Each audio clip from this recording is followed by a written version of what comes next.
you said hope. As a man of faith, you have hope. Yes. What gives you hope about this part of the world and our world in general when you look across and see so much conflict, so much division happening? What gives you hope? I think that if you look through history, we have been through points as a world where we almost were not going to exist anymore. If you lived in the time of the Crusades, if you lived in some of these darker moments of history, World War I, World War II, you probably thought you weren't going to come out of this as a world. I have hope in God. And I have hope that godly people that are devoted to God and people of righteousness can shift things with His help. I also believe that younger people, I hope they'll be different. I think younger people, hopefully, we're using the word hope a lot. You might hear inshallah, God willing, we'll see the path that we're heading and we'll seek to disrupt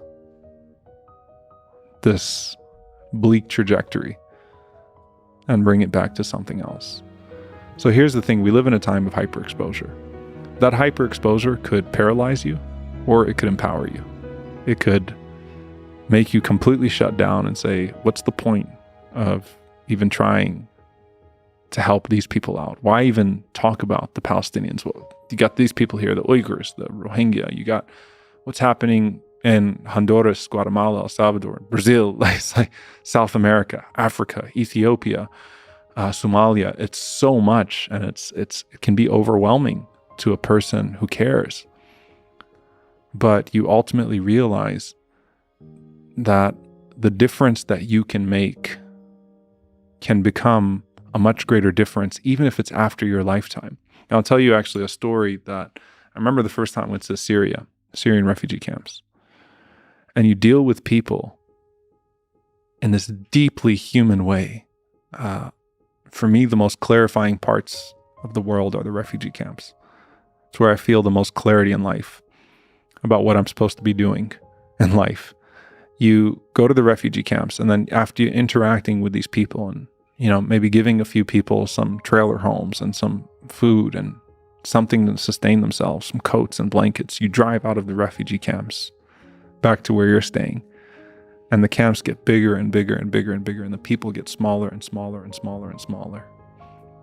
But then you realize that it might be that small section that I touched is going to be the change that affects all of them. What's going to happen to that 12-year-old boy that has seen the horrors of this world and that is absolutely committed to uplifting his people and bringing about a change, being responsible for the plight of his people? And so when I look at any section of devastation in the world, you never know which part of it that you're going to touch that's going to change everything by the grace of God, by the help of God. So you keep trying to do your part. The Prophet Muhammad, peace be upon him, said that the most beloved of deeds to God are the consistent ones, even if they're small. That small act of charity, that small smile, that small act of kindness, that small prayer might go a long way if He blesses it. So keep chipping away, chipping away, chipping away. So do not be paralyzed by the scale of the division. Just chip away at it. Chip away at it. Small step at a time. And that's, I suppose all of us can do that. Young people can do that. Just one person at a time. Try to help. Yes, absolutely. Absolutely. Omar, you're an incredible person. You're an inspiration.